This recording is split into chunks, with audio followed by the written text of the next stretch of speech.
dwi yma heddiw gyda awdures a darlledwr Myfanwy Alexander. Awdures o Cymru, mae nofelau Myfanwy yn rhoi blas ar fywyd gwledig yn Gogledd Cymru, trwy lygad y detectif Daf Davies. Myfanwy, allwch chi deud ychydig mwy wrth ddim am eich llyfrau os gwelwch yn dda? Wel, ar hyn o bryd dwi'n sgwennu y pumed o'r nofel y detectif ydyn nhw.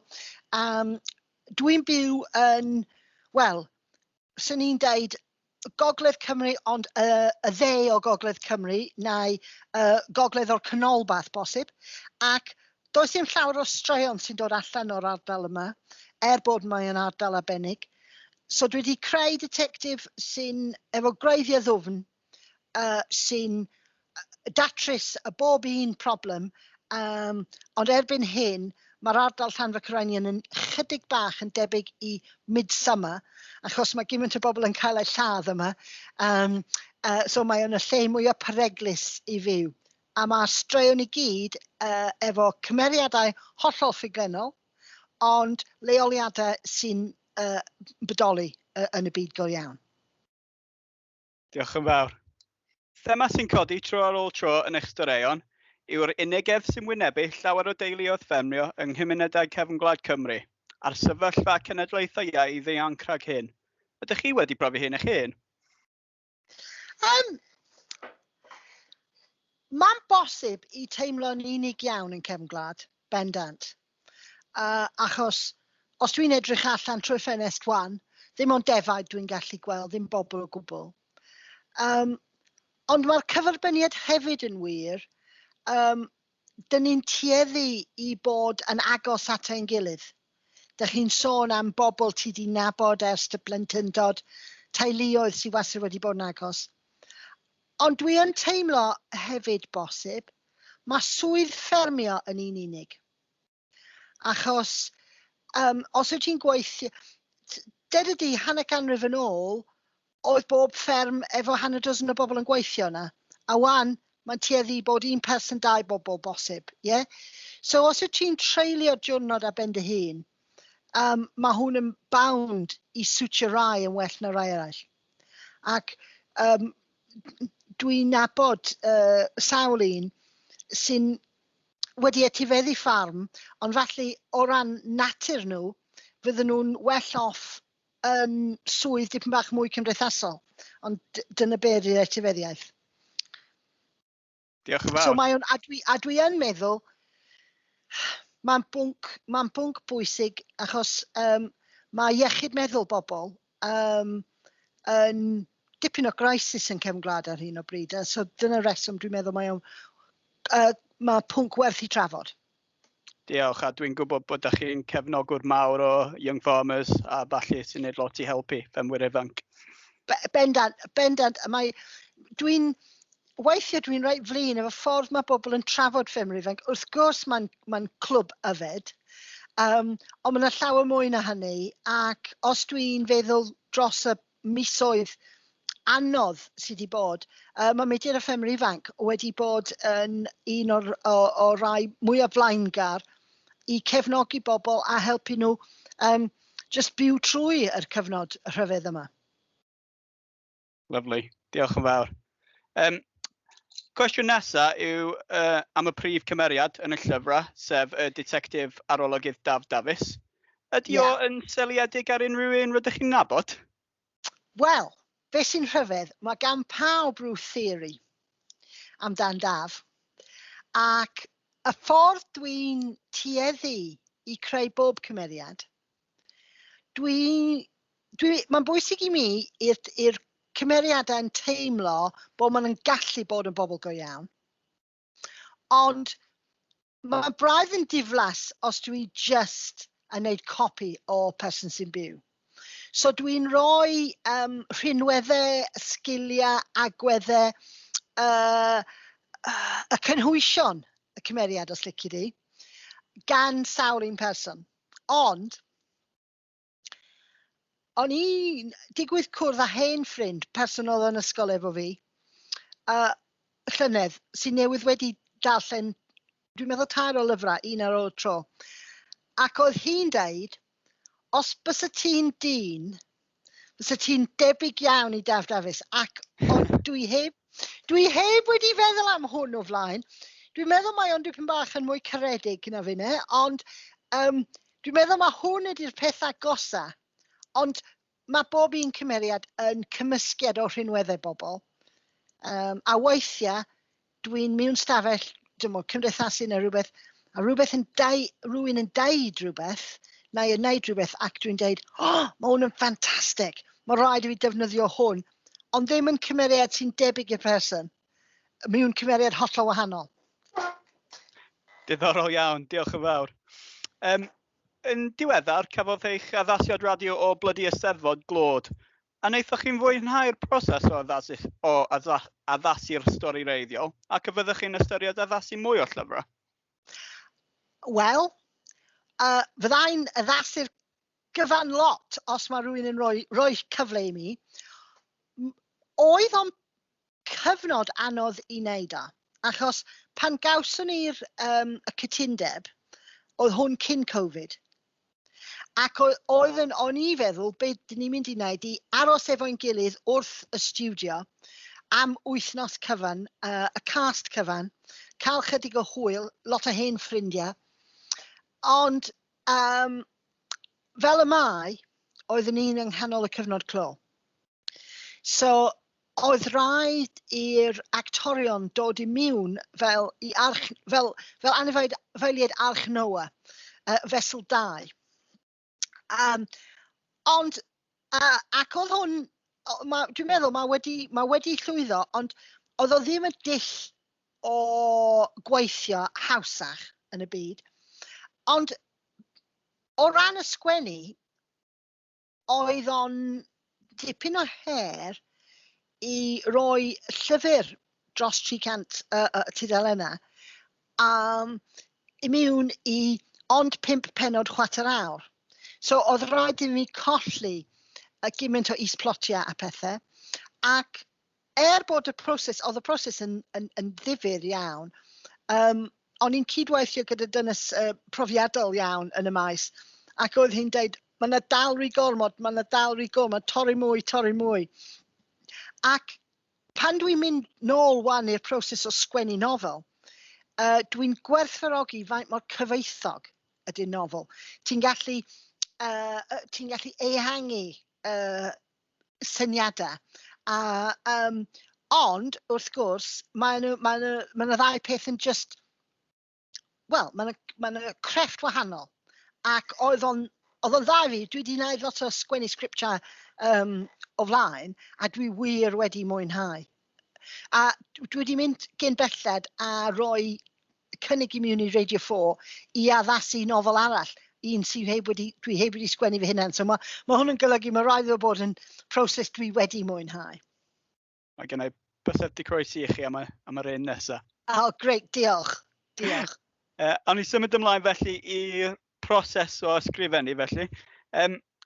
Oes gennych chi hoff le I ysgrifennu? Dwi'n sgrifennu ar bwrdd y gegin. Does gen I ddim study, ac dwi'n gwybod mae hwn yn pwnc dadleuol. Mi oedd Virginia Woolf yn deud mae rhaid I dynes cael a room of one's own, stafell a ben dy hun I sgwennu. Well, come on, Virginia, come on, Virginia Woolf. Achos, oedd yn iawn iddi hi, ganddo hi forwyn I berwy'r tegell I hunan, ond dwi wastad wedi gweithio a wedi magu teulu'r un I pryd. So, oedd o'n haws I fi bod yng nghanol bob dim, ac yn dal yn gallu rhoi llygaid os mae tatws yn berwi. A hefyd, fyddai'n dadle efo'r syniad o gweithio yn lle dawel iawn, achos mae bywyd o gwmpas wastad yn cyfoethogi be dwi'n feddwl, ac fyddai'n teimlo bosib os gennai rhyw tŵr ivory I sgwennu yn ddi hi, felly fydd o'n dipyn bach yn rhy sterile I fi. So mae gennai lle I roi paned, a lyfrau a papurau dwi'n wneud a chydig o ymchwil ar un ochr, a mae rhaid I clirio fo cyn swper bob nos, a felly mae hwn yn pwysig hefyd.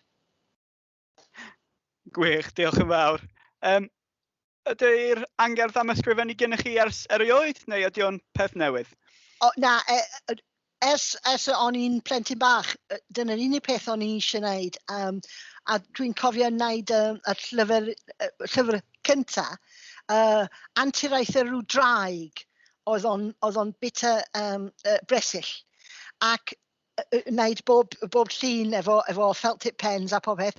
A dwi'n siŵr bod o'n i'n 4 oed amser ni. Ac dwi'n meddwl y reswm am hynny, mae gennau wir ddiddordeb yn bobl. Ac dwi yn teimlo yn gryf bod gan pawb rhywbeth really ddifyr i cyfrannu. Ac so dwi'n crwydro trwy'r byd efo fy nghlustiau ar agor am y pethau ddifyr sydd o gwmpas. Ac y proses o sgwennu i fi ydy'r cyfle i creu rhywbeth allan o'r perlau dwi wedi ffindio ar hyd y ffordd. Gwych, diolch yn fawr. Be ydych chi'n darllen ar hyn o bryd? Wel, dwi wedi gwneud y ddawiad dros y grawys i peidio prynu mwy o lyfrau.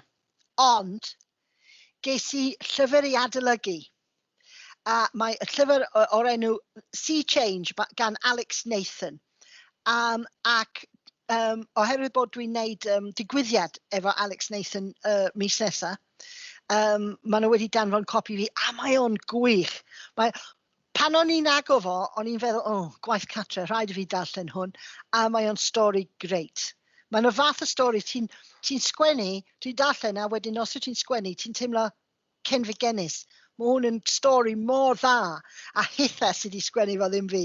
So dyna beth dwi'n darllen. Diolch yn fawr. Yn arferol, fyddwch chi'n defnyddio'r llyfrgell leol i ymchwilio ar gyfer eich llyfrau ta? Weithiau dwi yn defnyddio fo, ond hefyd dwi'n defnyddio fo... Mae o'n mwy... Wel, mae 2 peth dwi'n defnyddio fo, mae rhaid fi dweud. Mae'n fel rhyw fath o gwasanaeth 999 os dydy'r internet ddim yn gweithio yn y tŷ. So dwi'n mynd lawr y llyfrgell yn aml iawn. Ac hefyd dwi yn meddwl mae'r llyfrgell yn lle ti'n gallu cwrdd â bobl, a bobl sy'n hefyd yn caru lyfrau. So mae yna rhyw teimlad. Weithiau os ti'n sgwennu ar ben dy hun, ti'n gallu teimlo'n reit unig. Ac os ti'n picio lawr i'r llyfrgell am rhyw hanner awr, fysa ti'n siŵr i dod o hyd rhyw llyfr i ddiddori ti, ond hefyd bobl. Ac y bobl sydd o gwmpas lyfrau, wastad y bobl gorau oll, dwi'n teimlo. Dwi'n cytuno. Mae'r gwaith sydd gennych chi yn tueddu fod ag elfen ddigri, a yw hiwmor yn bwysig i chi wrth ysgrifennu? Mae bwysig i mi, dwi'n meddwl, yn fy mywyd, a felly mae llyfrau, ac dros y blynyddoedd dwi wedi weld gymaint o bobl sy'n defnyddio hiwmor hyd yn oed yn yr eiliadau dwfnach yn eu bywydau nhw. Y pethau mwy dwys, mwy dywyll, a mae yna dal rhyw spark o hiwmor. Ac mae hwn yn wastad yn taro fi, mae o'n modd i bobl goroesi. A mae'n y math o lyfrau dwi ddim yn fan mawr, dwi'n galw nhw rural miserablist, sy'n amdan bobl yn cefn gwlad, sy'n wneud gwaith caled corfforol, yn aml iawn maen nhw wedi cael eu seilio yn y gorffennol. A does neb hyd yn oed yn gwenu trwy'r y llyfr cyfan. A ti fel, neb yn gallu byw fel yna. Ac mae cymeriad Daf yn tueddu i weld yr ochr digri o pethau. Mae hwn yn un o'r rhinweddau fo. Ond hefyd, dwi'n ceisio, a dwi'n yn siŵr os mae hwn yn digwydd lle y byd, dwi'n siŵr mae o. Ond yn enwedig yn y cymdeithas yma, hyd yn oed os mae rhywbeth torcalonus yn digwydd, mae rhywun yn siŵr i wneud rhyw fath o joc. Ac dwi yn teimlo, mae hwn yn un o'r strategaethau jyst i helpu ni goroesi. Pwysig iawn. Diolch yn fawr. Mae rhai o'ch cymeriadau yn llai hoffus yn y llyfrau dwi wedi sylwi. Ydych chi'n mwynhau creu cymeriadau hyn? Wel, ti'n iawn, Matthew. Dyna lle dwi ddim yn fan mawr o'r y fath o lyfrau lle mae gennych chi un person yn aml efo problemau iechyd meddwl sy'n lladd lot o bobl diarth. Dwi'n gwybod mae hwn yn, mae'n ddifyr i ryw raddau y serial killer fath o beth. Ond y problem sydd gen i efo hwn, fel rhywun sy'n darllen llyfrau fel yna, ydw i'n uniaethu gyda'r bobl sy'n dioddau, ydw i'n gwybod digon amdano nhw ac ati. A hefyd, dwi yn ceisio sgwennu llyfrau eitha ysgafn. So dwi ddim eisiau bobl yn teimlo'n rhy anhapus wrth ei ddarllen. So yn aml iawn, dwi'n dechrau'r y stori yn feddwl am pwy sy'n mynd i cael ei lladd, ac i cynnal y stori, mae rhaid i'r person sy'n cael ei lladd bod yn person efo llawer o gylynion. So mae rhaid i chi feddwl am o leia hanner dwsin o rhesymau ac bobl wrth sy'n mynd efo'r rhesymau yma. Hanner dwsin o rhesymau, bydd rhywun yn falch i rhywun y ddioddefwr fod yn farw. So o hynny, dwi'n gwybod bod dwi'n creu bwystffil. Ac mae hwn yn pethau ti'n sylwi, dwi'n mwynhau hwn yn fawr iawn. Achos yr eiliad ti'n di creu y creadur yma, gobeithio fydd y darllenwyr ddim yn galaru ry ormod. Fydden nhw jyst yn mwynhau y ffaith mae'r swain yma wedi cael ei farw a lladd, a wedyn dilyn fel rhyw pause, pwy o'r hanner dwsin o bobl all wneud y gwaith yma. So, a dwi'n gwybod mae hwn yn pethau traddodiadol, ond mae'n gweithio i fi. Gwych, diolch yn fawr. Mae gennym ni Tom Cruise yn chwarae Jack Reacher, ond pe bai'ch llyfrau'n cael eu trosi'n ffilm neu gyfres teledu, pwy allwch chi dychmygu yn actio Dafdafus? Wel, mae gen I dewis rhwng dau, really. Ar y radio, oedd Steffan Rodri yn gwneud job arbennig o dda. Ond hefyd, byddai'n licio weld bosib Matthew Rhys, yr actor Matthew Rhys hefyd.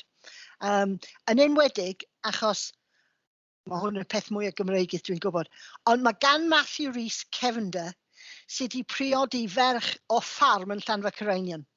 So mae Matthew Rhys yn nabod yr ardal, nabod y pobl yn iawn. So felly falle fyddai'n gofyn i Matthew Rhys i dod nôl o Hollywood. Os gennym ni ddigon o budget, ond hefyd wrth gwrs mae Steffan Rodri wedi gwneud job dda. Ac un o pethau sy'n bwysig, mae Steff wedi feistrol i'r acen, achos o'n i ddim eisiau wneud yr acen yr ardal yn wrong, neu gor-wneud y chwaith. So. Diolch. Fedrwn ni disgwyl mwy o storeuon Dafdafus i ddod? Dwi'n hanner ffordd trwy sgwennu un. Dwi'n fan mawr o Sioe Frenhinol. Ac wrth gwrs, does yna ddim Sioe Frenhinol y flwyddyn yma.